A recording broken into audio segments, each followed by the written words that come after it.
আয় আল্লাহ, মুনাজাতের পর সবাই যার যার ঘরে চলে যাবে। কেউ গিয়ে দেখবে মা এখনো ঘুমায় নাই, সন্তানের অপেক্ষায় বসে আছে। আয় আল্লাহ, একদল আপনার গোলাম এই ময়দানে হাত তুলেছেন, জানি না কে মা হারাইয়াতি, কে বাবা হারাইয়াতি, কে যেন ভাই হারা, বোন হারা, স্বামী হারা, বিবি হারা, অসহায়। ও আল্লাহ,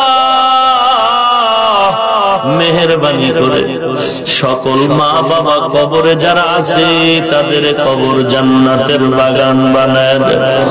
সন্তানের দিয়ে দোয়ার অপেক্ষায়, ওরে সন্তান আজকে তুমি ল্যাব গায়ে দিয়ে দরজা আটকায় ঘুমাও, মা বাবার কবরে একটা বিছানা নাই। আয় আল্লাহ, সকলের কবর জান্নাতের বাগান বানায় দেন আল্লাহ। যারা ব্যবসা